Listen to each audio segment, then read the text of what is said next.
El día de hoy quisiera compartir con ustedes la sexta parte ya de esta serie de enseñanzas que hemos titulado ¿Cuál es la actitud ante tu pecado?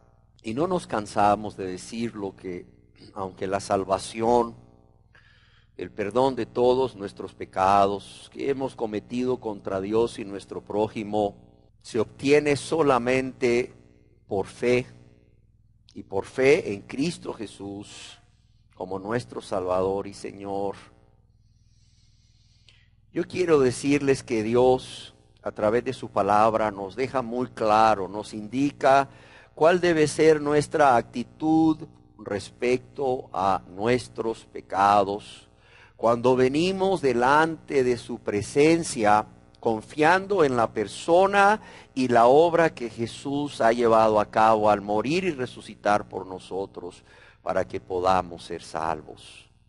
En el libro de Proverbios, capítulo 28, verso 13, hemos estado leyendo y quiero leer una vez más lo que Dios tiene que decirnos a través del escritor de Proverbios, y es: el que encubre sus pecados no prosperará. Esta es una gran verdad que hemos estado estudiando, y quien lo dice no es Luis Peralta, es Dios.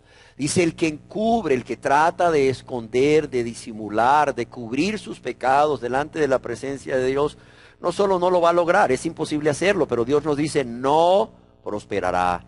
Y aquí el contexto no es prosperar en bienes materiales o en riqueza, no, es en alcanzar misericordia. Es como si Dios nos estuviera diciendo: el que encubre sus pecados no alcanzará misericordia. Ese es el contexto. Ahora bien, más, dice, más, el que los confiesa y ¿qué? Y se aparta, alcanzará misericordia. Decíamos que Dios nos indica cuál debe ser nuestra actitud con respecto a nuestros pecados. ¿Por qué razón? Porque hemos visto que hay dos reacciones del ser humano cuando es confrontado con su pecado, cuando es convencido de su pecado por Dios a través de su Santo Espíritu y su palabra. ¿Y cuáles son estas dos reacciones? La primera, la incorrecta por cierto, decíamos, es callar, tratar de esconderlo, de quitarlo, de disimularlo, o de encubrirlo, o de taparlo, ¿verdad? Callar el pecado delante de Dios. Pero la otra actitud, que es la correcta por cierto, es confesar el pecado o nuestros pecados a Dios, pero también se nos dice apartándonos, o como literalmente traducen algunas versiones de la Biblia, abandonándolos. ¿Para qué? Para alcanzar misericordia. Hay cuatro verdades aquí en este texto de Proverbios 28:13 que he querido estudiar con ustedes, y ya hemos estudiado la primera verdad. La primera verdad es: el que encubre sus pecados no prosperará. Hablamos de ello ampliamente. La segunda verdad es: más el que los confiesa, la necesidad de confesar nuestros pecados. Y hablábamos acerca de cómo es una confesión bíblica que agrada a Dios, que Dios recibe. También hablábamos de por qué razón confesar nuestros pecados si Dios los conoce y hasta allá, verdad, los tiene anotados en los libros de los cielos. La tercera verdad, y es la verdad en la cual nos hemos detenido, es el que se aparta o abandona sus pecados. Hemos estado dando respuesta a una serie de interrogantes a lo largo de esta tercera verdad. Si usted nos acompaña por primera vez, yo quisiera que usted solicitara todas estas enseñanzas, y créame, se lo digo sin fines de lucro, solamente para que usted pueda tener el conocimiento de todo el contexto. Pueda tener usted, ¿verdad?, el conocimiento de qué hablamos en esa primera verdad, en esa segunda verdad, y qué es lo que Dios nos está hablando a lo largo de esta tercera verdad. El día de hoy yo quisiera continuar deteniéndome en esta tercera verdad por la importancia que tiene el apartarnos de nuestros pecados y el abandonar nuestros pecados, y porque realmente se ha venido enseñando a las personas que esto no se puede, Es más, las personas han llegado a creer, por lo que se dice desde los púlpitos, que una vida de práctica de pecado es lo normal dentro del cristianismo. Y que quizás lo único que diferencia a la persona que ahora es cristiana de lo que antes era, es que ahora se congrega, es que ahora lee la Biblia, ahora ora 5 minutos, ahora da de sus bienes para Dios, llámesele diezmo o ofrenda, como esa persona le quiera llamar. Y bueno, ahora dice aleluya, ahora dice amén, ahora escucha coritos o alabanzas, como les llaman, pero nada más. Pero todavía sigue viviendo su vieja vida. Todavía sigue bajo el gobierno del yo. Todavía sigue amando los deleites temporales del pecado. Y todavía sigue amando las cosas del mundo. Y todavía sigue amándose a sí mismo o a sí misma más que a Dios y a su prójimo. Hemos hablado que sí se puede vivir esta vida. Y se puede vivir esta vida victoriosa, esta vida de victoria sobre la tentación y el pecado aquí en la tierra. Y hemos visto las razones por las cuales se puede vivir esta vida victoriosa. Hemos dicho que la victoria está asegurada porque Dios mismo ha provisto a todo cristiano los medios para alcanzar esa victoria, ¿sí o no? ¿Y cuáles son esos medios de los cuales hablábamos, por cierto, en nuestra enseñanza anterior? Primeramente, la victoria por medio de Jesucristo. Jesucristo ya venció en la cruz del Calvario. Y los cristianos podemos obtener esa victoria porque Cristo mora en nosotros. El segundo medio es no solo la victoria que Cristo ha alcanzado para todos los cristianos y de la cual podemos apropiarnos, sino la intercesión de Jesucristo para todos los creyentes, como nuestro sumo y fiel sacerdote que vive para siempre. El tercer medio que Dios ha provisto a todo cristiano para vivir vidas victoriosas de la tentación y del pecado es la palabra de Dios, la Biblia. Y el cuarto medio es el poder del Espíritu Santo a disposición de los creyentes.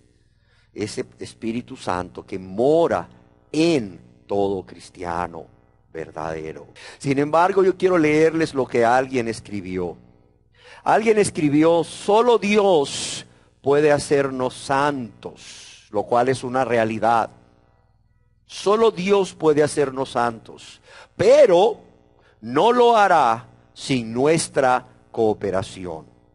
Lo mismo que en tantos aspectos de la vida cristiana hay una curiosa mezcla de lo divino y lo humano. Dios provee el poder, pero nosotros debemos apropiarnos de él. ¿Sí queda claro? Dios en su sabiduría sabe que necesitamos ayuda para vivir vidas victoriosas. ¿Por qué? Porque, insisto, esta vida victoriosa en el Espíritu no la podemos vivir en nuestras fuerzas.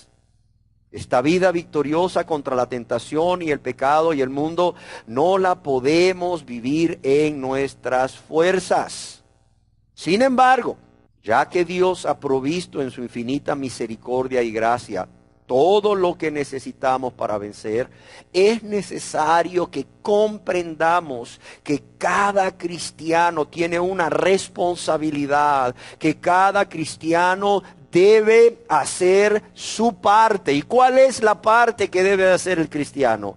Es hacer uso de esos medios que ya hemos visto que Dios nos ha provisto para vencer, para ser más que victoriosos cada día mientras vivamos en esta tierra. En el Santo Evangelio según San Mateo, capítulo 26, verso 41, nuestro Señor y Salvador Jesús instruye a sus discípulos acerca de lo que ellos deben hacer para vencer la tentación y el pecado, exhortándoles ¿a qué? A velar y ¿a qué? Y a orar. Jesús les dice a sus discípulos: velad y orad. ¿Para qué? Para que no entréis en tentación. Velad y orad para que no entréis en tentación. Algunas versiones de la Biblia traducen este versículo así: velen y oren. ¿Para qué? Para que no cedan ante la tentación. Otra versión de la Biblia lo traduce: estén alertas y oren. ¿Para qué? Para que no caigan en la tentación. Yo pienso, y estoy seguro que ustedes estarán de acuerdo conmigo, que si nuestro Señor y Salvador Jesucristo manda a sus discípulos que velen y oren para que no entren o no caigan en la tentación, es porque ellos podían hacerlo, ¿sí o no? ¿Qué dicen ustedes?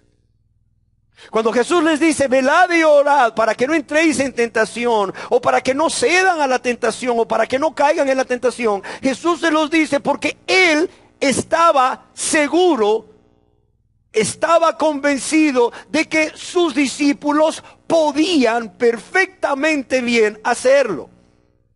Es más, yo quiero decirles que no solo Él se los dice porque sabía que podían hacerlo, Él esperaba que lo hicieran, ¿sí o no? Yo creo que nuestro Señor y Salvador Jesucristo esperaba que sus discípulos lo hicieran. Esperaba que sus discípulos velaran y oraran para no caer en la tentación, si en realidad le amaban, ¿sí o no? Si en realidad estos discípulos le amaban, Jesús esperaba que ellos lo hicieran. Si en realidad estos discípulos no querían caer en la tentación y pecar contra Dios y contra su prójimo, Jesús esperaba que los discípulos lo hicieran. Amados y amadas, hemos visto cómo Dios ya ha hecho lo que le corresponde. No es que tenemos que esperar que Dios lo haga. No tenemos una promesa de que Él lo va a hacer en un futuro. De modo que nosotros hoy tenemos la incertidumbre. Tenemos la incertidumbre de: ¿lo hará o no lo hará? ¿Podré vivir esa vida victoriosa o no? No. Amados y amadas, Dios ya lo hizo, ¿sí o no? Dios ya lo hizo. Ya lo hizo. Todo lo que necesitábamos, ya lo hizo.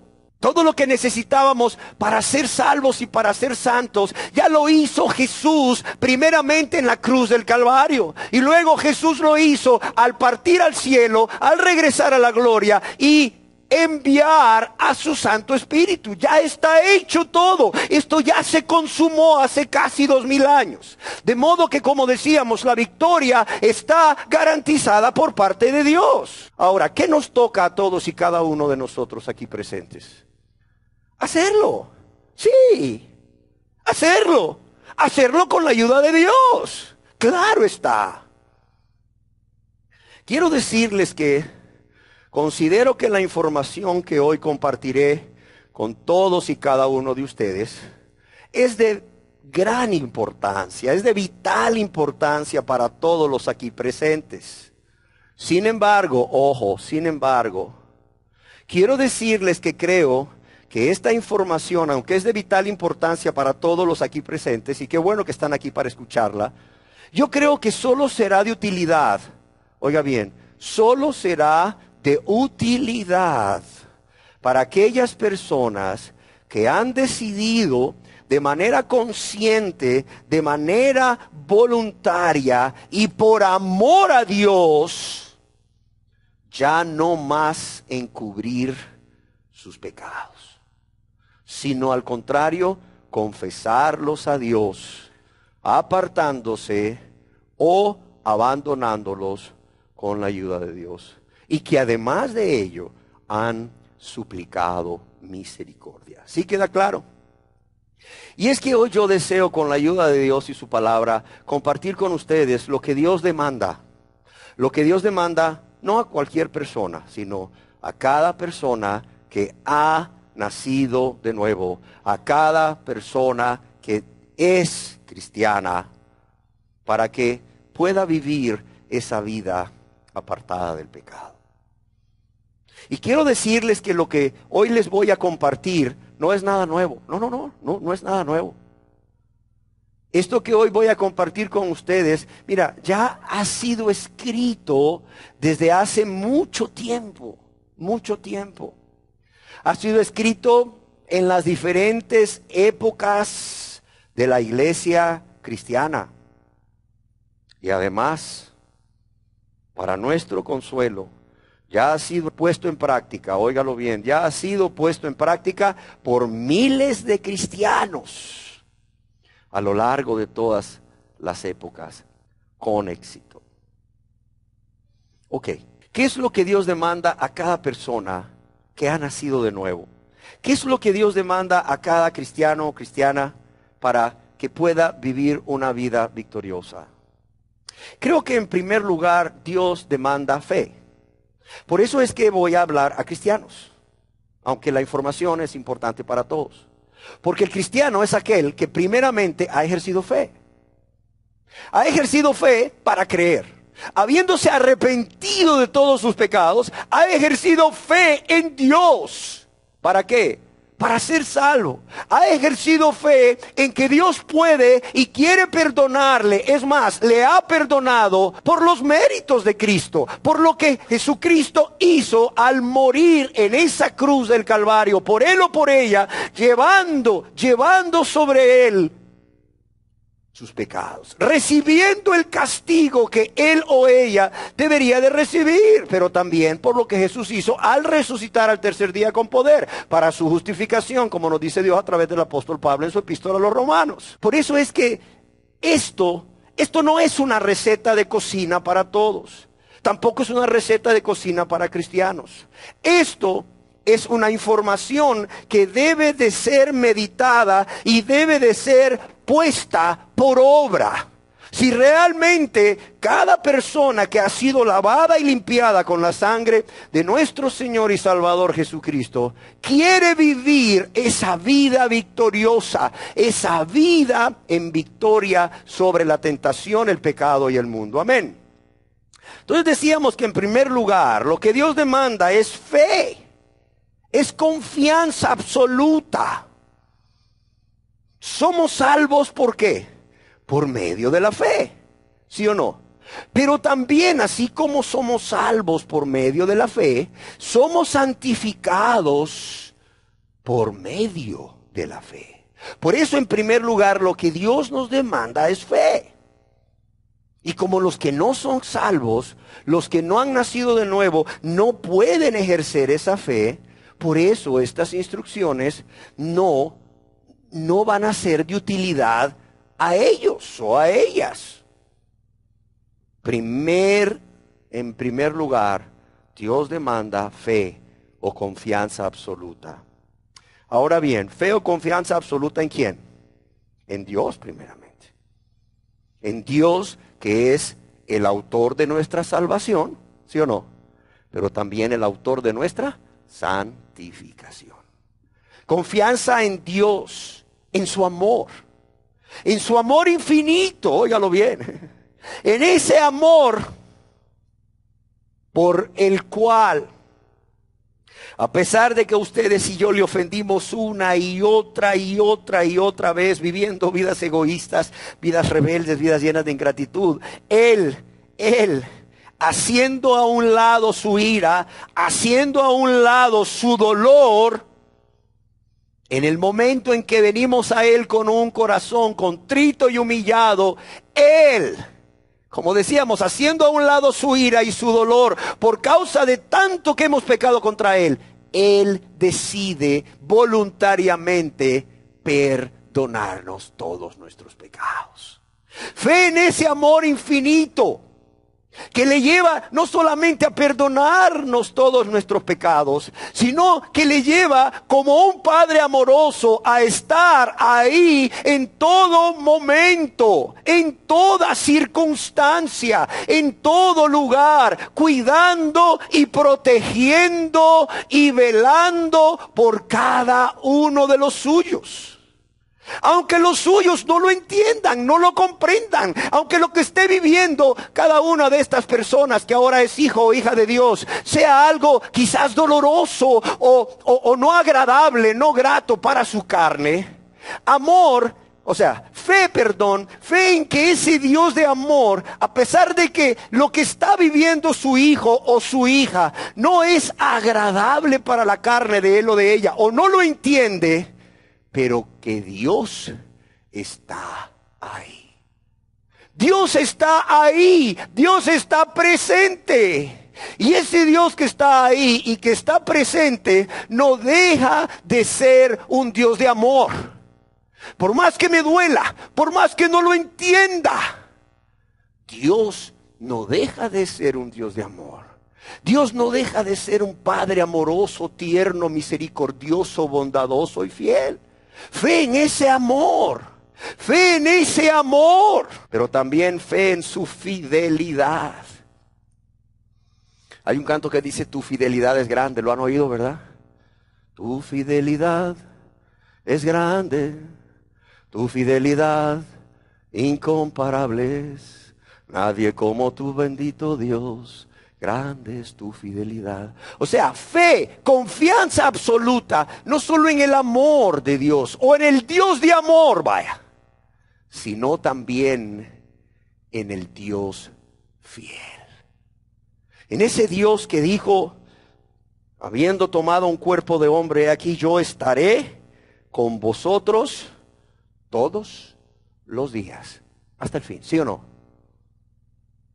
Fe, confianza absoluta en su amor infinito, en su fidelidad, su misericordia y su gracia. Amados, es que todo esto tiene que ver con la gracia. ¿Y qué es la gracia? Es ese favor. ¿Y qué es un favor? Es un regalo. Pero también es un favor inmerecido. Es que cuando entendemos realmente quiénes hemos sido, cómo hemos vivido egoístamente, llenos de rebeldía y de ingratitud contra Dios, lo menos que podemos pensar o entender es: yo no merezco nada. Yo no merezco nada de parte de Dios más que Él me juzgue y me castigue. Pero cuando Él no lo hace, sino que por el contrario envía a su Hijo amado a morir, imagínate. ¿Y de qué manera? En esa cruz del Calvario, por nosotros, en nuestro lugar.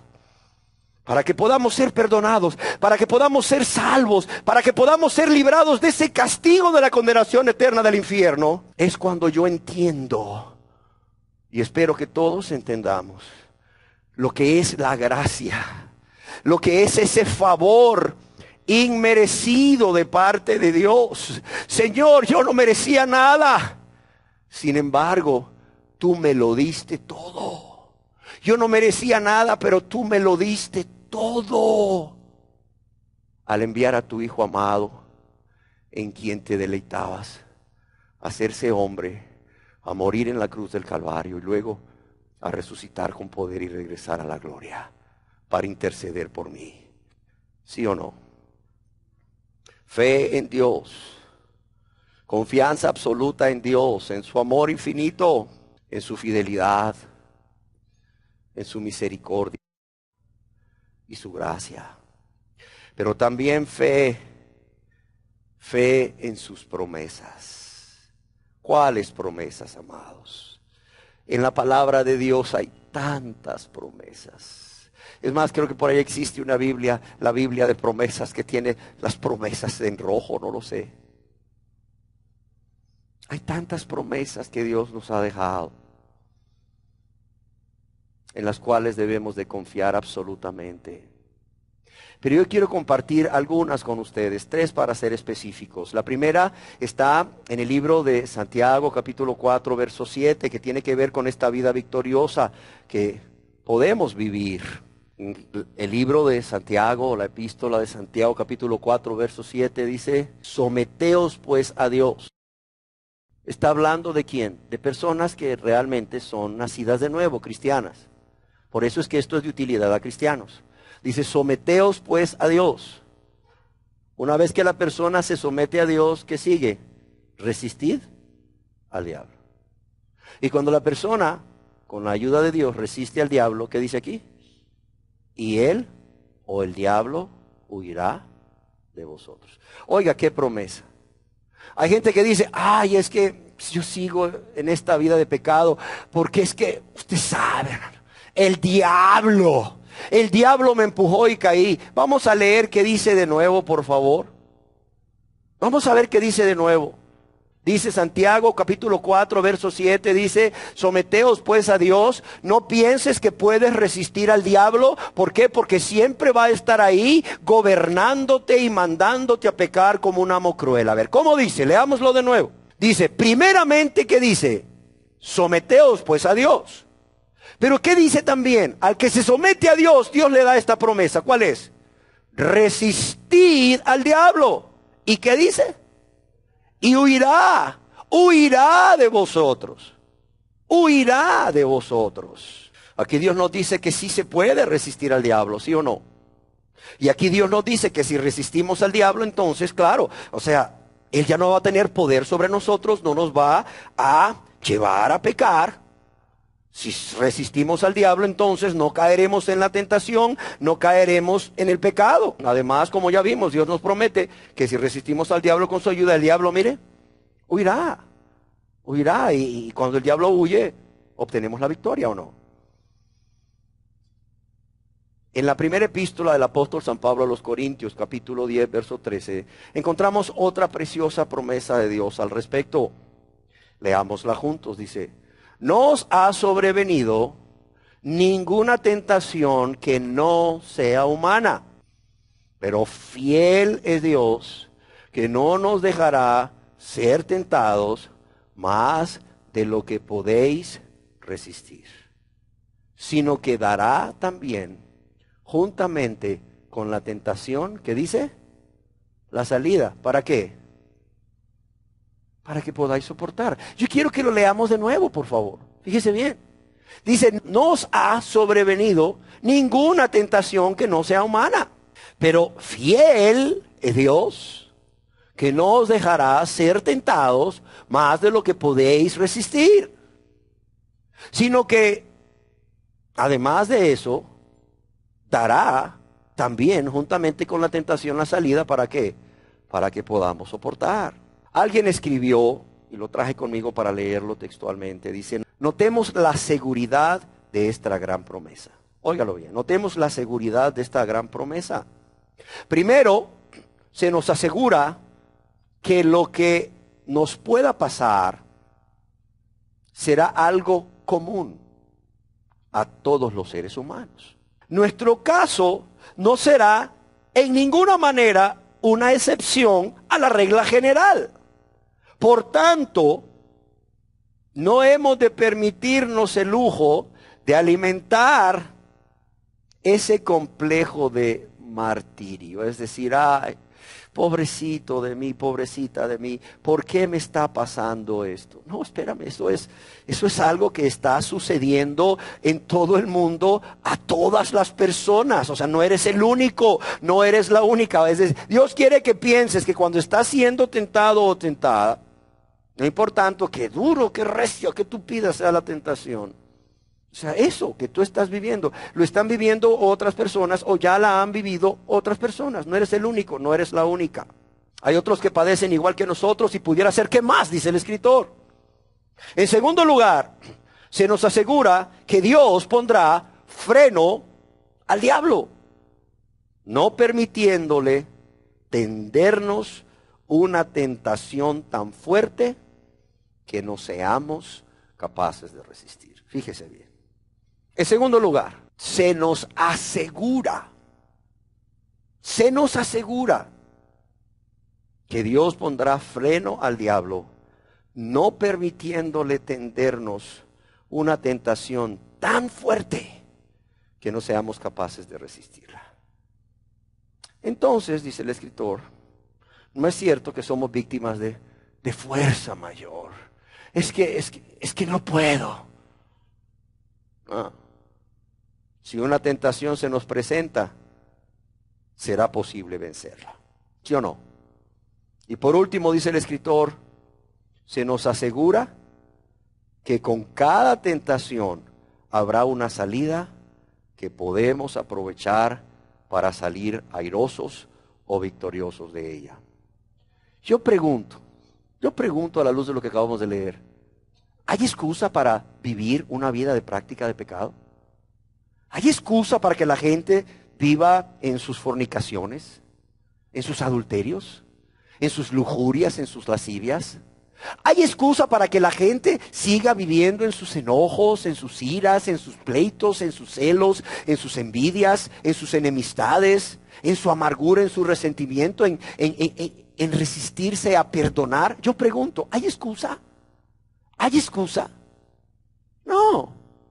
O sea, el cristiano no solo no debería de vivir este estilo de vida, sino que tiene todo el poder a su disposición para vivir una vida diferente. Una vida nueva, óigalo bien, una vida nueva totalmente. ¿Hay excusa para vivir una vida de mentira? ¿Una vida de hipocresía? ¿Una vida de amor al mundo y las cosas del mundo, esclavos de, no lo sé, el alcohol, las drogas, lo que sea, la pornografía? No hay excusa, realmente no hay excusa a la luz de la promesa de Dios. O sea, no es que esta fue una revelación que Dios me dio anoche a mí y les traje, oiga, miren, Dios me reveló anoche esto. No. Esa es una promesa que ha estado ahí desde ¿cuánto? Hace casi 2000 años. Primera de Corintios capítulo 10, verso 13, caray. Está en su Biblia, está en la mía. O sea, no hay excusa alguna realmente. Por eso ahora entienden por qué lo primero que Dios nos manda es fe. Fe en Él. Fe en su amor, fe en su fidelidad, fe en su misericordia, fe en su gracia, pero también fe en sus promesas, Leamos una última promesa que Dios nos ha dado para vivir vidas victoriosas. Está en la epístola a los Hebreos capítulo 2, verso 18, por favor. Dice, pues en cuanto Él mismo, hablando de nuestro Señor y Salvador Jesucristo, pues en cuanto Él mismo, ¿qué dice aquí? Padeció, siendo que tentado, es que es poderoso, ¿para qué? Para socorrer a quienes, a los que son tentados. Yo quiero que usted la lea, léala ahí por favor, lea y medite por unos momentos lo que aquí dice. Dice, pues en cuanto Jesús mismo, Él mismo, padeció siendo tentado. A ver, es poderoso. Piense en esto. Es poderoso. ¿Para qué? Para socorrer, auxiliar, ayudar. ¿A quién? A los que son tentados. Y piense aplicándoselo a usted si usted ha nacido de nuevo. Por cuanto Jesús mismo padeció, Él es poderoso, muy poderoso, todopoderoso para socorrerme a mí. Véalo de esa manera, para socorrerme a mí cuando soy tentado o tentada. Él es poderoso para socorrerme a mí cuantas veces sea tentada. Él es poderoso para socorrerme a mí aun cuando la tentación sea una tentación muy, pero muy fuerte. Piénselo, aquí está. Hebreos 2:18, ahí está. Amados, aquí vemos cómo nuestro Señor y Salvador Jesucristo experimentó lo que significa ser tentado. Él estaba en el cielo, Él estaba en la gloria. Él estaba sentado a la diestra del Padre, allá en el cielo, en la gloria. Los ángeles y los santos le alababan. Sí, los ángeles y los santos le alababan. ¿Y saben cómo decían? Santo, santo, santo. ¿Sí o no? Santo, santo, santo. Cuando Isaías tuvo una visión de Jesús, porque lo que tuvo fue una visión de Jesús sentado en ese trono alto y sublime, que cuando lo vio cayó como muerto. Yo quiero que nos imaginemos lo que Isaías no vio y nosotros sí. Isaías vio a Jesús sentado en su trono alto y sublime, pero aunque tuvo un destello de lo que sería su muerte en la cruz, nosotros, si le podemos contemplar a través de la descripción de la Biblia, en el libro de Isaías como ese rey de gloria sentado en ese trono alto y sublime. Pero también le podemos contemplar a ese rey de gloria que deja su trono alto, deja su trono sublime, deja su trono y su gloria para hacerse un ser humano como ustedes y como yo, para vivir una vida semejante a la nuestra. ¿Y para qué? Para morir en esa cruz. Y quiero que lo veamos sentado en el trono alto y sublime, y quiero que lo veamos ahora colgado en esa cruz del Calvario. Qué impresionante, ¿sí o no? En su trono alto y sublime, muriendo la muerte del maldito, dice Dios en su palabra a través del apóstol Pablo. Maldito el que es colgado en un madero. Oiga, de su trono alto y sublime a la muerte en la cruz. ¿Y qué hay en medio? Hay en medio una vida recta, una vida agradable a Dios, ¿sí o no? Una vida de entrega, una vida de sacrificio, una vida llena de misericordia y de gracia.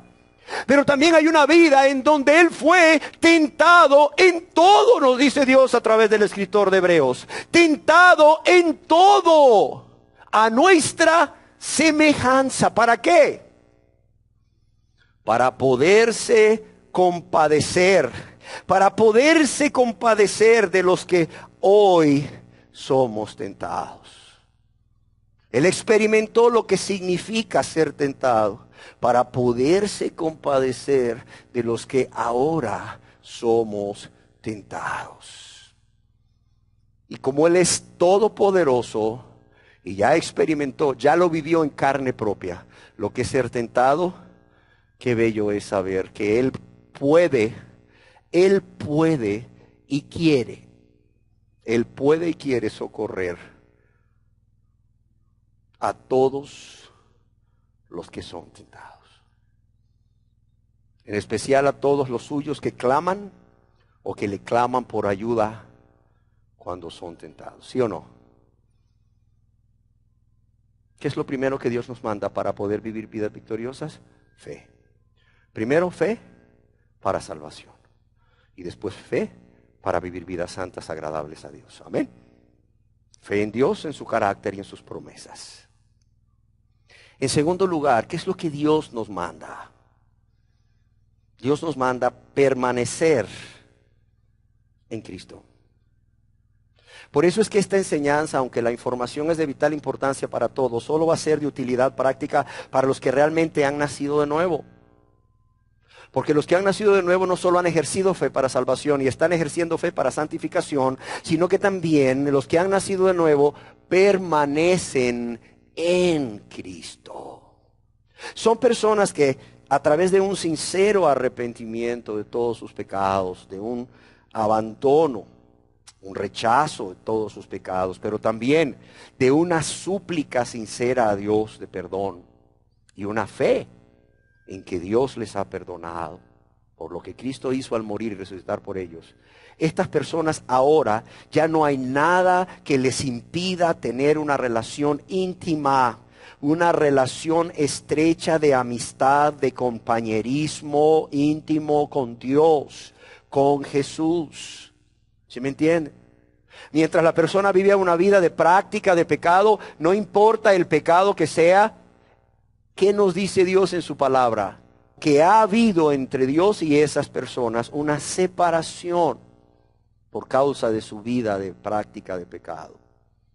Pero cuando el pecado es quitado, porque el pecado es limpiado, porque el pecado es lavado por la sangre preciosa de Jesús al morir en la cruz, entonces ya no hay nada que esté en medio de Dios y del ser humano. No hay nada que esté en medio estorbando entre Dios y esa persona. Ya no hay nada, ya puede haber un acercamiento, y un acercamiento de hijo a padre y de padre a hijo. Un acercamiento que luego se convierte en una relación estrecha, en una relación íntima de compañerismo.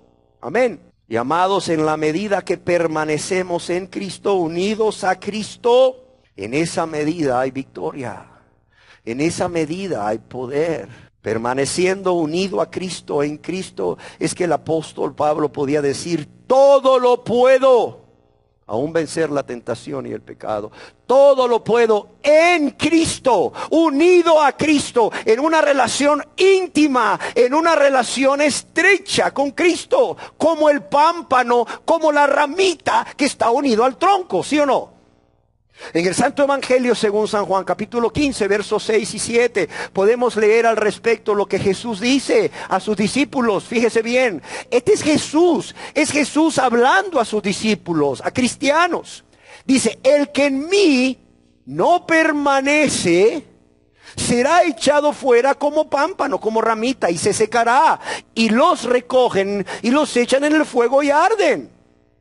Ahora, ¿pero qué dice Jesús? Dice, si permanecéis en mí, si permanecéis en mí, si estáis firmemente unidos a mí, como la ramita al tronco, si permanecéis en mí y mis palabras permanecen en vosotros, pedid todo lo que queréis. ¿Y qué dice aquí? Y os será hecho. Pedid todo lo que queréis. Poder para vencer la tentación, pídelo y os será dado. Sí, poder para vencer la tentación, pídelo y os será dado. Sí que, veámoslo. Si permanecéis en mí y mis palabras permanecen en vosotros. ¿Cuál es el problema hoy en día realmente con las personas que pasan al frente o que desde su asiento levantan la mano, ¿verdad?, para decir, ok, sí, yo estoy de acuerdo con la oración que usted hizo desde el púlpito? Luego yo escucho ahí algunos predicadores, ¿verdad?, en algunas radios cuando ando ahí manejando, que luego después de su sermón hacen un llamado al final y dicen, vamos a hacer una oración. Y luego dicen, bueno, voy a repetirla y usted, ¿verdad?, si está de acuerdo desde su silla, por favor haga sabérmelo o hágamelo saber levantando la mano. Señor, reconozco que soy pecador, que soy pecadora, Señor, y Señor, ¿verdad?, te pido que me perdones de todos mis pecados y te pido que me hagas tu hijo y tu hija, Señor, y lo creo, Señor, recibo ese perdón en el nombre de Jesús, amén. Ahora levanten la mano, dicen los que han ahí en sus asientos, todos con los ojitos cerrados, por cierto, ¿verdad?, una musiquita de fondo muy nice, ¿verdad? Y luego levanten la mano y ya levanta uno la mano, gloria a Dios, dice otro, hola a Dios, dice dos, dice gloria a Dios. Un día fui yo a Ojojona y oía desde la plaza donde estaba que decía un hombre, el Señor me ha dicho que 25 aquí hoy van a levantar la mano para aceptar a Cristo. Ya van 2, ya van 5, faltan 20, ya van 10, faltan 15, ya van 15, faltan 10, ya van 20, faltan 5, ya completamos los 25. Y luego la gente sale de ahí y sigue viviendo en su misma vida de fornicación, de adulterio, de lujuria, de lascivia, de enojo, de pleito, de celo, de ira, de envidia, de contienda, de disensiones, su misma vida de práctica de pecado. ¿Por qué? Y luego dicen, Señor, si yo reclamo la promesa, Señor, si yo creo en ti y en tu poder, Señor, si yo confieso que en Cristo soy más que vencedor, ¿por qué fracasan? ¿Por qué fallan? Por una sola razón. Primero, porque no son convertidos. Realmente no son convertidos. El estorbo que había entre ellos y Dios, que es su pecado, no ha sido lavado y no ha sido limpiado. Sigue ahí el estorbo. Entonces no puede suceder esto. Esto no se puede dar. ¿Por qué? Porque hay un estorbo. El pecado que siguen amando. El pecado que siguen practicando. Amén. Y por cuanto el pecado no ha sido lavado y limpiado, no hay esa comunión íntima, no hay esa relación entre ellos y Dios, no hay ese permanecer en Cristo, no lo hay. Todo es una mentira, perdónenme que se los diga, todo es una mentira. Y claro está, como no hay salvación, ni hay permanencia en Cristo, no hay poder. ¿Sí queda claro?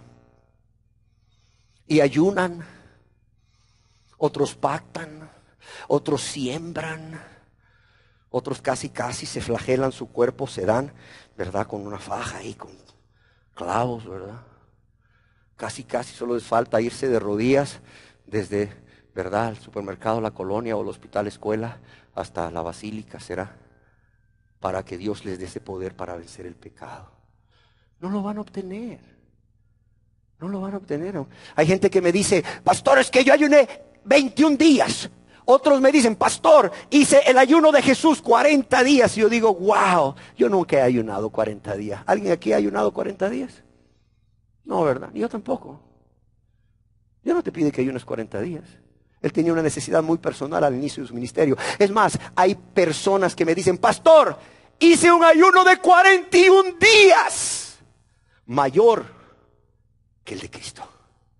Pero tú ves sus vidas, siguen igual, en práctica de pecado. ¿Sí me entienden?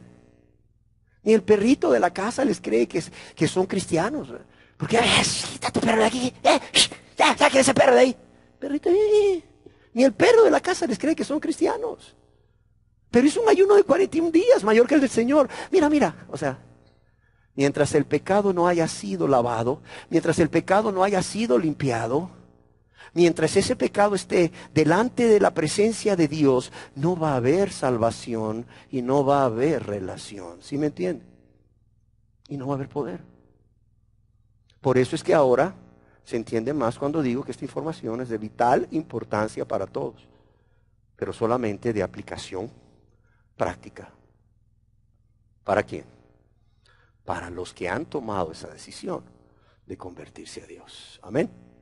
En segundo lugar, Dios nos manda a permanecer en Cristo. ¿Y qué es permanecer en Cristo? Ya lo decíamos, es hacerse como un pámpano, como una ramita que permanece, que retiene su unión con, eso quiere decir permanecer, retener, mantener la unión con, en este caso, la vid, que es Cristo. Yo quiero decirles que un cristiano no puede echar mano de la victoria ya obtenida por nuestro Señor y Salvador Jesucristo en la cruz del Calvario si no permanece en esa unión con Él, a través de esa relación personal, de esa relación íntima de amistad, en donde Jesucristo mora en nosotros por medio del Espíritu Santo. Y nosotros permanecemos en Él, ¿cómo? Entregándonos a Él cada día. Y obedeciéndole a cada momento de nuestras vidas por amor y gratitud. Y por su gracia. Amén. En tercer lugar, ¿qué es lo que Dios nos manda para vivir esas vidas victoriosas? Fe, permanecer en Cristo y en tercer lugar, velar constantemente. Velar constantemente.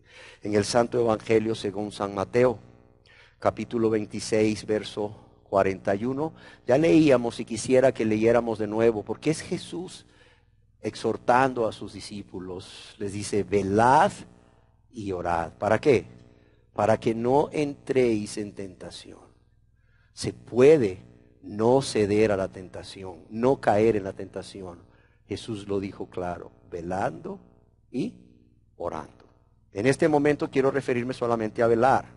En primera de Pedro, la primera epístola del apóstol San Pedro, capítulo 4, verso 7, se nos dice al respecto lo siguiente, dice, mas el fin de todas las cosas se acerca. ¿Qué dice aquí? Sed pues sobrios y ¿qué? Y velad. ¿En qué? En oración. ¿Qué dijo Jesús? Velad y orad. ¿Qué nos dice el apóstol Pedro? Sed sobrios y ¿qué? Y velad. Ya no anden de juguetones. Oiga, espérenme, o sea, las señales del fin son cada vez más fuertes, más obvias, más claras. No sabemos cuándo será, pero, oiga, las señales son cada vez más obvias, más claras. Más el fin de todas las cosas se acerca, dice. Hoy en día quiero decirles que esta advertencia y esta exhortación es más necesaria que nunca. Dice, mas el fin de todas las cosas se acerca, sed pues sobrios. No anden ahí de juguetones, ahí de poco serios, de superficiales. No. Al contrario, dice, velen en oración. ¿Qué significa velar?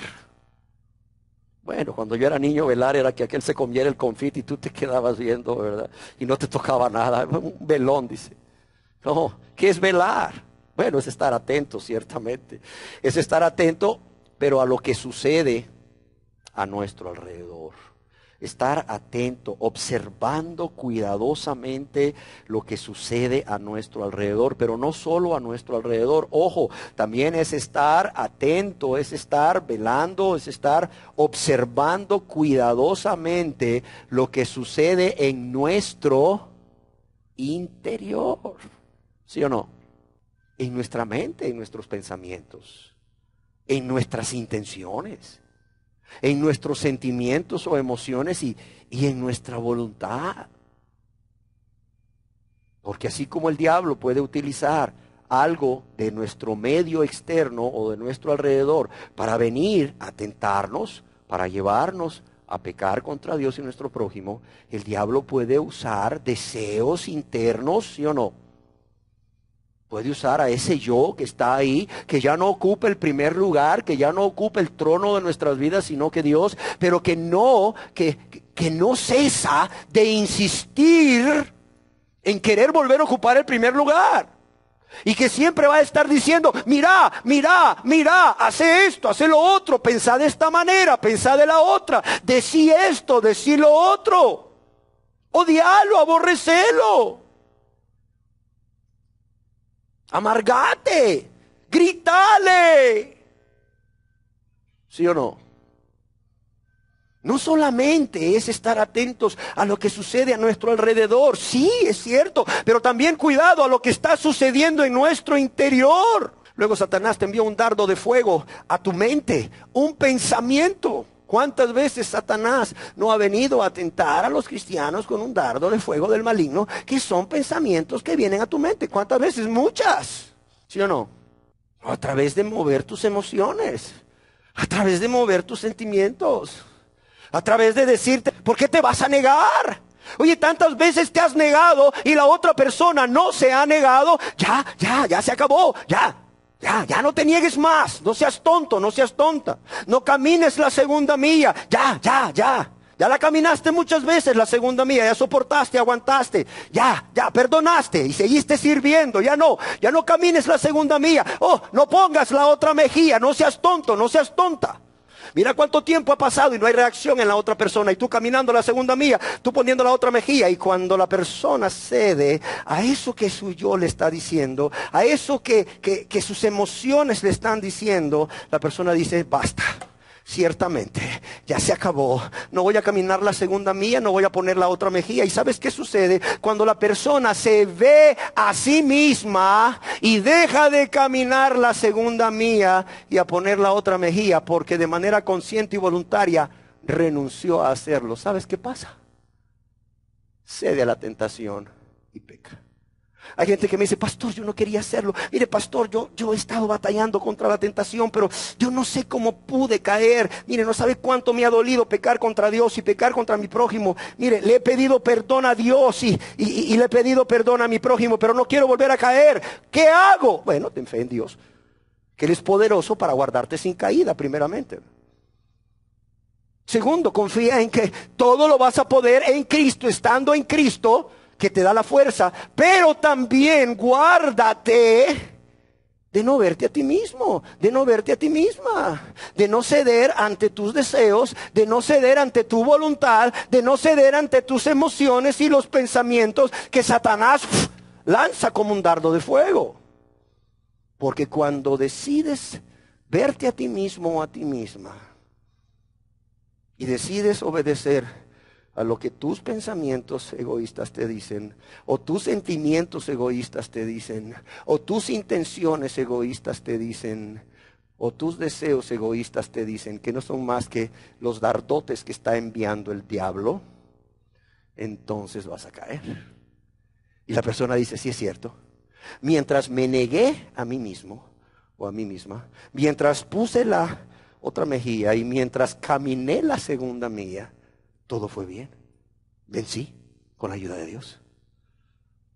Pero solo fue que ciertamente decidiera, obedecer a lo que en mi interior me decía, ya no ames, ya no soportes, ya no perdones, ya no te entregues. Y entonces fue cuando caí. Velar entonces es estar atentos a lo que sucede a nuestro alrededor y en nuestro interior. Pensamientos, intenciones, sentimientos, voluntad. Es estar vigilantes y de manera continua poniendo mucha atención a lo que está sucediendo a nuestro alrededor. ¿Para qué? Para que Satanás no nos encuentre desprevenidos o dormidos. Mire, yo conozco cristianos, entre comillas, que siguen metidos en el mundo. ¿Tú crees que están velando? Para nada. ¿Dónde crees tú que realmente vela el salvavidas o el guardacostas? Mientras está fuera del mar y en un lugar muy alto, donde puede ver bien todo lo que está pasando, o cuando está metido en el mar con el agua hasta el cuello, en medio de 100 personas. ¿A dónde crees que vela mejor? Cuando está fuera del mar, allá en un lugar muy distante del mar, por cierto, muy alto. Así es. Dicen estas personas, ay, pastor, es que siempre caigo y siempre caigo. Oye, pero ¿cómo no vas a caer, Tito? ¿Cómo no vas a caer si estás pero con el agua hasta el cuello del mundo? Mira en lo que te deleitas. ¿Qué haces ahí en tus ratos de ocio? No, pues ver la televisión, ver las películas, ver esto, ver lo otro. Pues claro, ¿y quién hizo eso? El mundo. ¿Y lo hizo el mundo para edificar a los cristianos espiritualmente o lo hizo para entretener a los del mundo? El mundo hace las cosas para entretener a los del mundo. ¿Sí o no? Oye, ¿quién es tu grupo de amistades? ¿Gente espiritual o gente mundana? No, pues gente mundana. Entonces, ¿cómo te extrañas de que estás cae? Velad. Velad, estar vigilando de manera continua. Fuera del mundo. El salvavidas el guardacostas, poniendo mucha atención en lo que está sucediendo a nuestro alrededor, para que Satanás no nos encuentre desprevenidos o dormidos. ¿Qué nos dice Dios? Que el espiritual todo lo juzga como espiritualmente. ¿Quieres ver una persona espiritual? Para muchos va a ser un loco, un fanático. Oye, pero es que tú estás loco, nah, tú eres un fanático. Oye, pero es que a todo le ves pecado, a todo lo ves malo, a todo le ves diablo. El espiritual todo lo juzga, ¿cómo? Espiritualmente. ¿Por qué? Porque tiene la mente de Cristo, ¿sí o no? En otras palabras, el que está velando y es cristiano va a ver las cosas como Cristo las vería, ¿sí o no? No las va a ver como él quiere verlas, o como ella quiere verlas, o como le conviene verlas. No, sino como Cristo las vería. Porque si es salvo y permanece en Cristo, es inevitable que cuando vea las cosas, perciba las cosas, analice las cosas que suceden a su alrededor, como si Cristo, ¿qué? Como si Cristo las estuviera viendo, analizando. Amén. Eso puede ser llamado fanático, loco. Bueno, a Pablo le decían, ¿estás loco, Pablo? Las muchas letras te han vuelto loco. ¿Sí o no? ¿Qué pensaban de Jesús que estaba fuera de sí? Oye, que no leemos en los evangelios que su madre y sus hermanos lo fueron a buscar, ¿verdad? Porque pensaban que estaba ¿cómo? Fuera de sí. ¿Qué le pasa? Oye, que es muy radical, es muy fanático, muy legalista. ¿Qué le pasó a mi hijo? ¿Qué le pasó a nuestro hermano? Por cierto, nos avergüenza. Velad y orad. Pero en este punto, velad. Yo quiero decirles que velar implica un esfuerzo, claro. Velar implica una disciplina de nuestra parte. Pregúntale a un soldado que ha estado en Medio Oriente, híjole, donde en cualquier momento pueden caerle en una emboscada y le toca la guardia de las 12 de la noche a las 4 de la mañana, donde todo está oscuro y donde todos los gatos son pardos ahí. Pregúntale qué hace. Mira, hasta quisiera ponerse unos palillos de fósforo en los ojitos para estar así, mira. Y no cerrarlos, porque se le puede ir la vida en ello y la vida de todos sus compañeros. ¿Saben qué nos dice Dios? Nos dice Dios que el enemigo de los cristianos, Satanás, anda como león que rugiente, buscando a quién devorar. Él anda buscando a ver qué cristiano, ¿verdad? Híjole, dejó de velar para hacerle ¡juá! Comérselo vivo.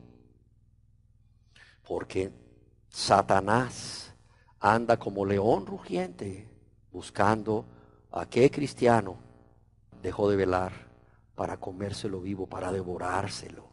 Amén. En cuarto lugar, además de fe, además de permanecer en Cristo y de velar constantemente, Dios nos manda a orar. Orar sin cesar. Dice, velad y orad para que no caigáis en tentación. Insisto, no olvidemos que fue nuestro Señor y Salvador Jesús quien exhortó a sus discípulos a velar y a orar para que no se diesen o no cayesen en la tentación del diablo. Yo no sé si ustedes conocen el libro del Progreso del Peregrino, lo escribió Juan Bunyan. Juan Bunyan dijo algo: la oración te apartará del pecado y el pecado te apartará de la oración. Seguramente era parte de su experiencia personal, quizás.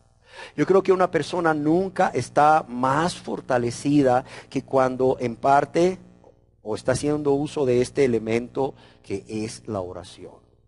Personas cristianas que han caído en un pecado tristemente, con mucho dolor han confesado que por causa de los afanes, por causa de enredarse aún en cosas válidas, lícitas, descuidaron ese tiempo de comunión con Dios, de venir delante de la presencia de su Padre a hablar con su Padre. Y es que, amados y amadas, la oración, ¿verdad?, no solamente es el medio por el cual obtenemos cosas de Dios, porque a través de la oración podemos comunicar cosas a Dios. La oración es parte de esa comunión. La oración es parte de esa relación que hay entre Dios, el Padre, y el Hijo o la hija. Amén. Los cristianos oran primeramente porque aman a su Padre Dios, porque se deleitan, les es sumamente placentero estar a solas con Dios, platicando con Dios. Y si hay necesidad de pedirle en ese momento algo, pues se le pide. Pero se le pide en un contexto de oración, no como un telegrama. Ahora yo creo que ni existen los telegramas, o sí existirán todavía. ¿Quiénes conocieron los telegramas en su pueblo? Telegrama. Llego mañana, abrazos. Niña, abrazos. Llego mañana, Luis. Ese era un telegrama. Hay gente que manda telegramas a Dios. Dios, ayúdame. Dios, dame dinero. Dios, sáname. Adiós. Luis. Vienen a depositar un telegrama. Señor, ya le mandé un telegrama a Dios. Ahora ya me voy a hacer 1000 cosas, a los afanes. No, amados, la oración como parte de la comunión con Dios, la oración como parte de la relación con Dios, como parte de, es el medio por el cual nos comunicamos con Dios y por el cual, ¿verdad?, Dios nos da cosas, o nos da poder, o nos da gozo, o nos da paz, o nos da salud, o nos da fuerza, o nos da sabiduría, o nos da ese bien necesario para suplir una necesidad física, material, cuando responde la oración. Pero primeramente tiene que haber una relación, y fruto de esa relación tiene que haber una vida de oración. Dios nos manda a orar sin cesar. ¿Cómo podríamos decir qué es orar sin cesar en nuestra vida diaria, en la práctica? Es tener una vida de oración. Oiga, pero yo oro 10 minutos en la mañana, 10 minutos en la noche. Pues que bueno, no sé si a ustedes les son suficientes esos 10 minutos. A mí, en el caso personal, no. Yo hay tantas cosas que quiero decirle a Dios y tantas cosas que quiero que Él me diga, que para mí 10 minutos no son suficientes. ni en la mañana ni en la noche. Además, ¿qué quiere decir orar sin cesar? Una vida de oración. Que ya oré yo, ya estuve en la presencia de Dios en la mañana, pero a las 3 horas me sucede una tentación o me sobreviene una tentación, o bien puede ser una prueba, e inmediatamente ¿qué hago? Clamo a Dios. Y luego 2 horas más tarde, una tentación o una prueba, vuelvo a clamar a Dios. Y luego 5 horas más tarde, ese mismo día, una tentación y una prueba, vuelvo a clamar a Dios. Oiga, el diablo, acuérdese, anda como león rugiente, ese no se da por vencido. Y si antes de que usted se duerma viene una otra tentación, ok, clame a Dios, clame a Dios. Eso quiere decir orar sin cesar. Una vida de oración. Alguien escribió, ¿qué deberíamos hacer en el momento de la ardiente tentación, cuando estamos a punto de ser abrumados y nos sentimos impotentes? ¿Qué deberíamos hacer? Dice este escritor. ¿Qué deberíamos hacer en el momento de la ardiente tentación, cuando estamos a punto de ser abrumados y nos sentimos impotentes? La respuesta es, invoca el nombre del Señor. Invoca el nombre del Señor. Y dice el escritor, torre fuerte es el nombre del Señor. ¿Y qué más dice ese precioso proverbio? A él correrá el justo. ¿Y qué? Y levantado será. Torre fuerte es el nombre del Señor. A él correrá el justo y levantado será. ¿Quién recuerda cuando el apóstol Pedro le pidió a Jesús, Señor, si eres tú, en una noche, ¿verdad?, oscura, en medio de un lago, Señor, si eres tú, haz que camine sobre las aguas? ¿Quién se acuerda? ¿Quién ha leído esa historia? Creo que muchos de aquí. El Señor Jesús viene caminando sobre las aguas, es ya la madrugada. Los discípulos van en la barca y de repente ven ahí a Jesús que viene caminando sobre las aguas, sobrenaturalmente, y empiezan a decir, ¡es un fantasma! Y entran en terror. Y Jesús les dice, no temáis, soy yo. Y el Pedro siempre, ¿verdad?, de adelantado le dice, Señor, si eres tú, haz que yo camine sobre las aguas. Y Jesús le dice, está bien, Pedro, ven. Y el Pedro de aventado, ¿verdad? Y ya se para y dice, estoy caminando sobre las aguas. Es el Señor Jesús, muchachos, miren, voy, ahí voy, pasito, voy, otro. Y dice, es Él, voy caminando sobre las aguas. Pero de repente, ¿verdad?, empiezan a levantarse unas olas por acá y otras por acá, y Pedro, como buen, ¿verdad?, pescador, dijo, estas olas no son buena señal, y otra más grande, y otra más grande, y otra más grande.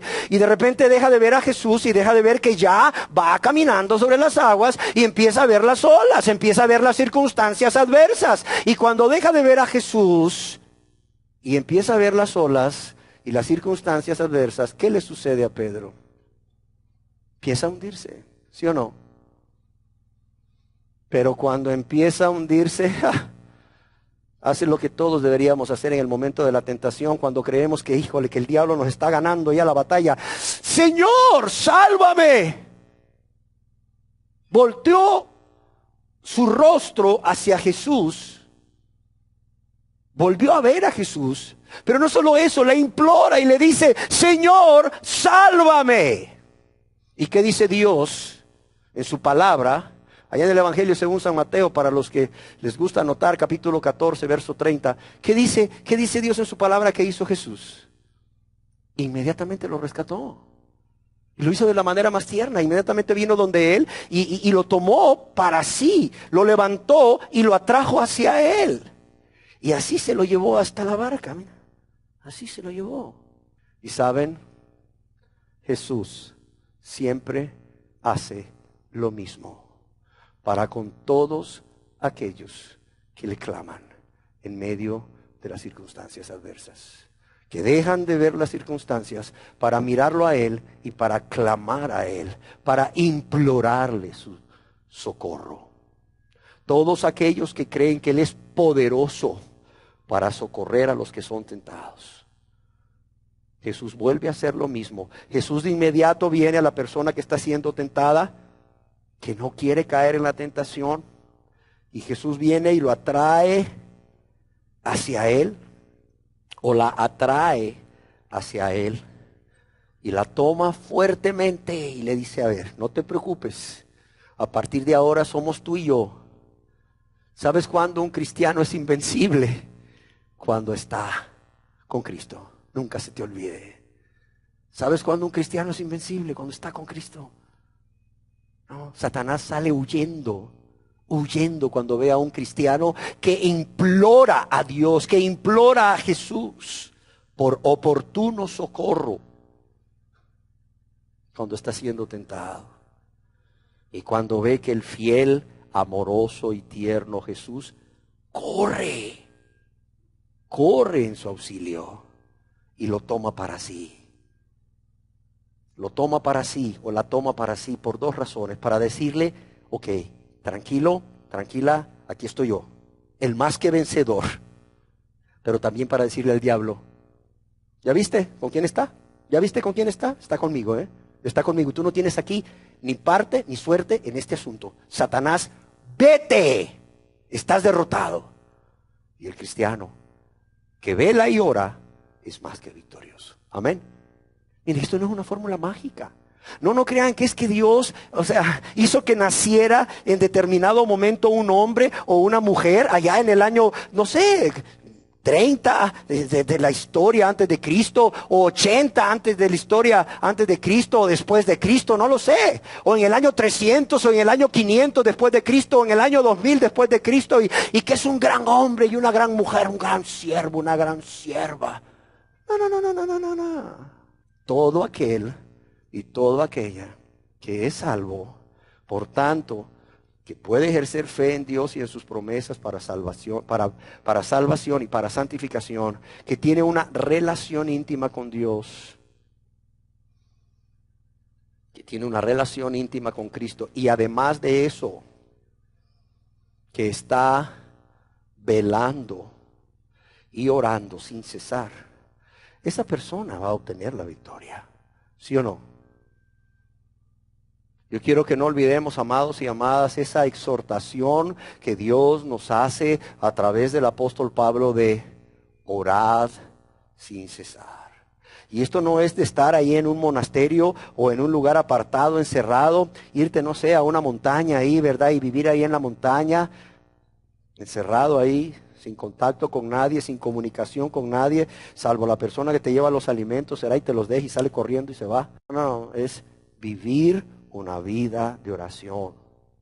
Y no solo orar para vencer la tentación. Mira, yo no sé si te ha pasado a ti, me pasa a mí. De repente yo estoy en un lugar y me llaman y me dicen, oye, mira, pasó esto y esto y esto, y es una buena noticia. ¿Qué crees que hago inmediatamente?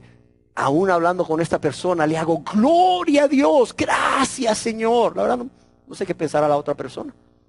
Pero no puedo evitar que en mi ser salga un, gloria a Dios, gracias Señor, gracias Señor. Es una forma de orar sin cesar.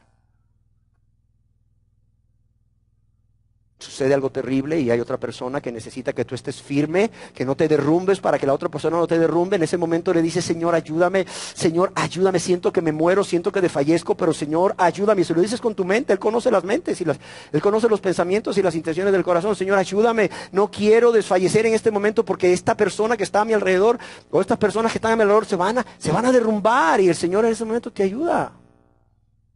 Y ya habían pasado 6 horas de tu tiempo de comunión y de oración con Dios.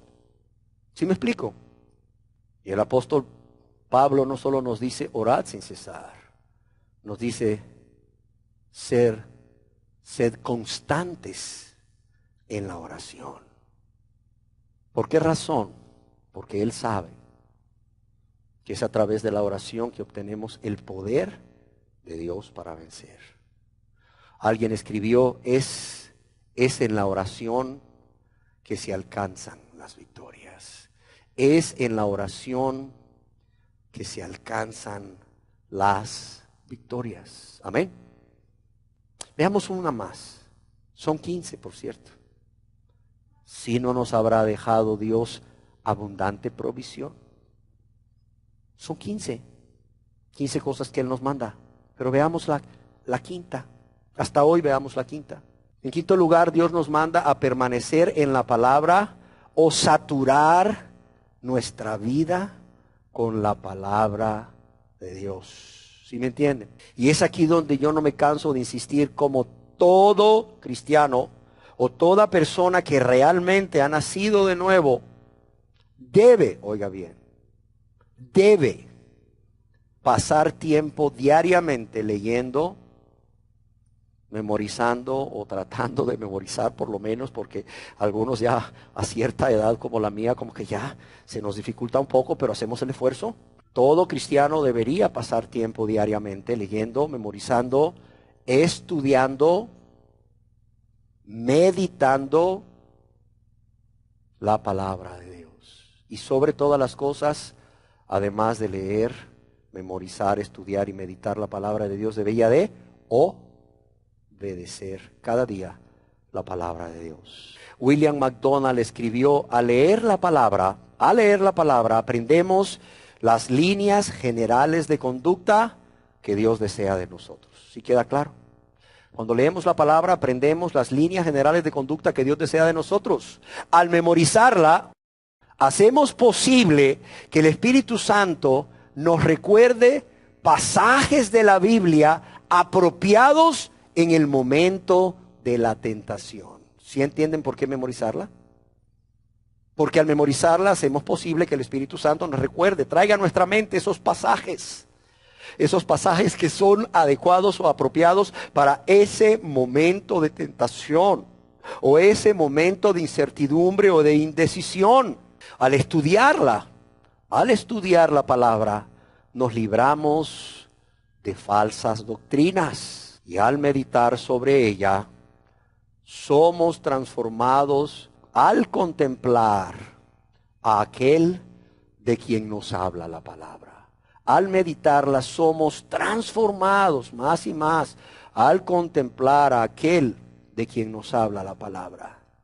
Y finalmente, y al obedecerla, somos conducidos por caminos de justicia, es decir, caminos de rectitud, caminos agradables a Dios. Y yo quiero decirles que al igual que sucede con la oración, sucede con la palabra de Dios, la Biblia. Este libro, la Biblia, si tú realmente lo lees, tratas de memorizarlo o lo memorizas o lo estudias y meditas y lo pones por obra, eso te va a apartar del pecado.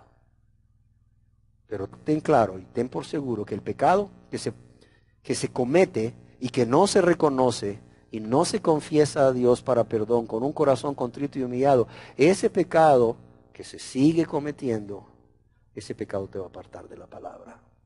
Así de sencillo. Un hombre de Dios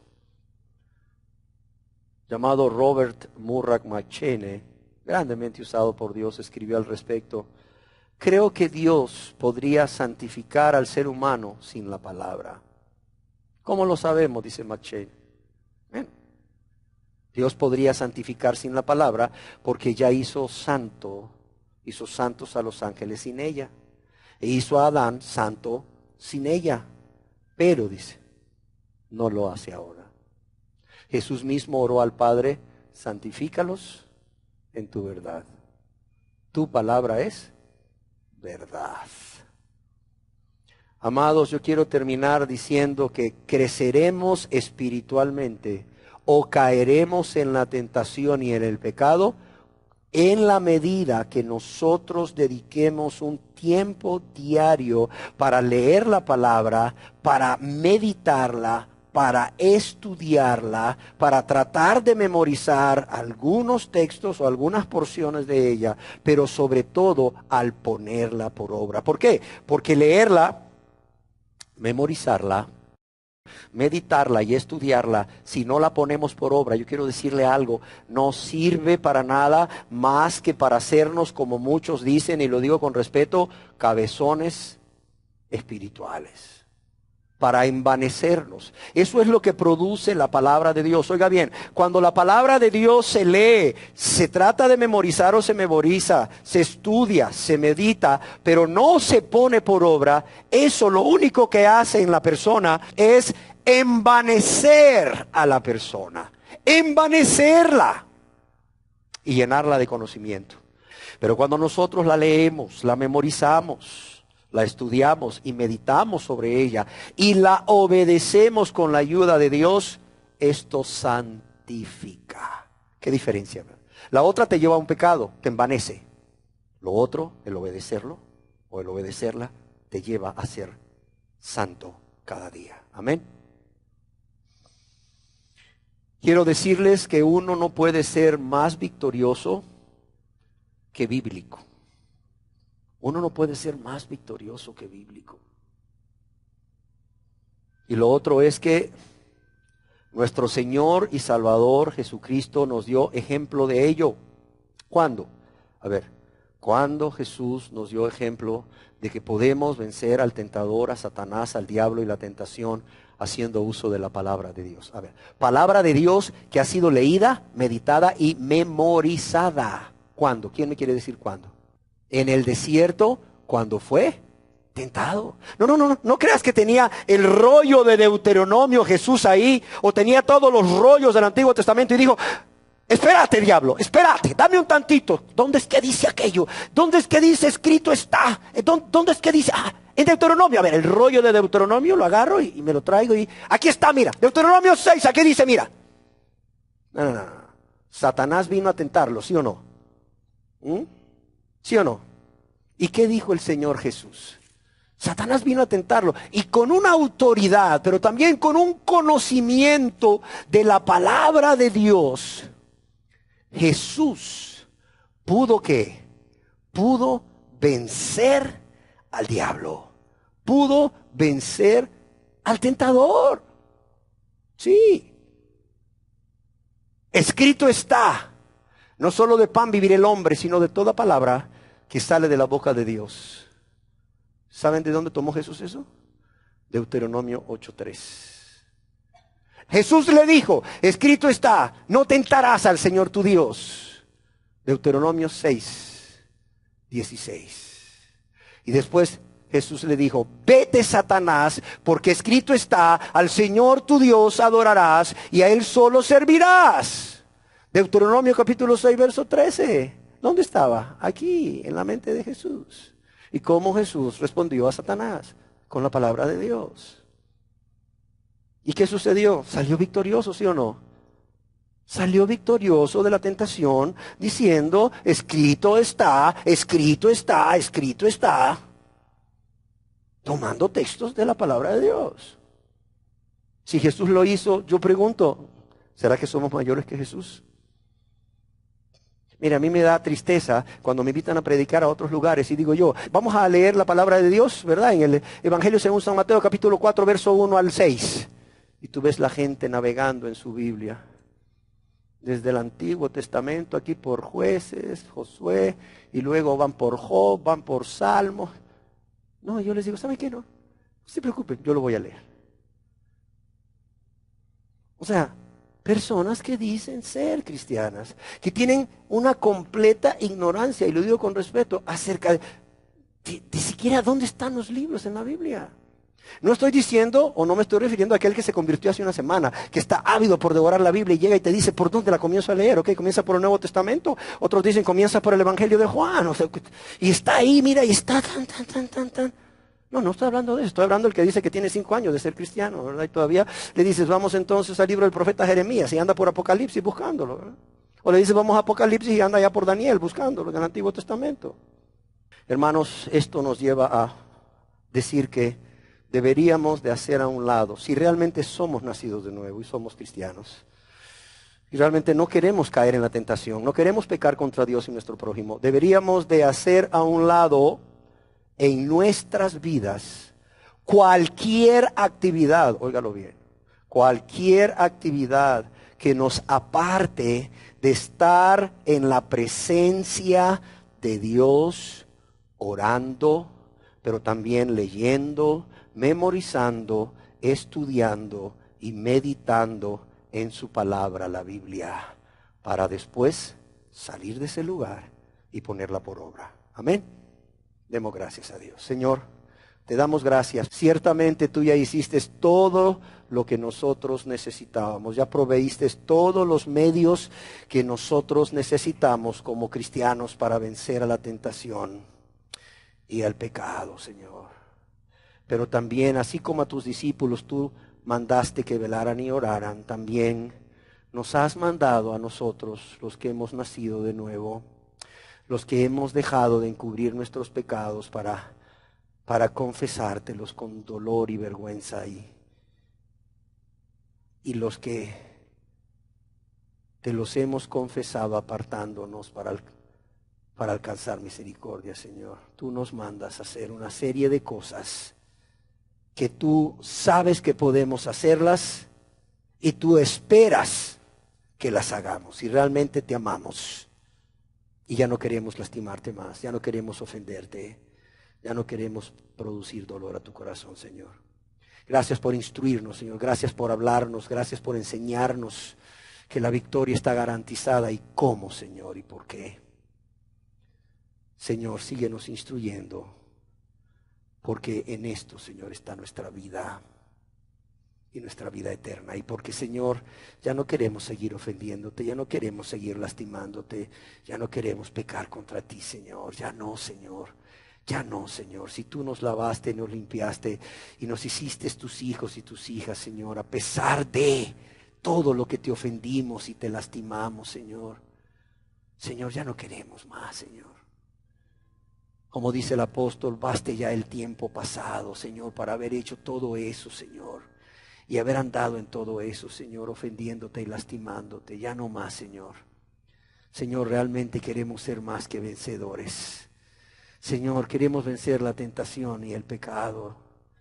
Queremos, Señor, vencer los deseos de la carne, los deseos de los ojos y la vanagloria de la vida, y vivir vidas apartadas de este mundo, Señor, y de lo que este mundo ama, Señor, y tiene como muy importante, para vivir vidas consagradas a ti, Señor, vidas rendidas a ti, vidas, Señor, que sean agradables a ti, Señor. Padre, síguenos hablando, Señor, y haz que cada uno de nosotros memorice, si es necesario, esto, para que en el momento de la tentación, Señor, pueda hacer uso de ello para vencer, Señor, con tu ayuda. Yo te lo ruego en el nombre de Jesús. Amén.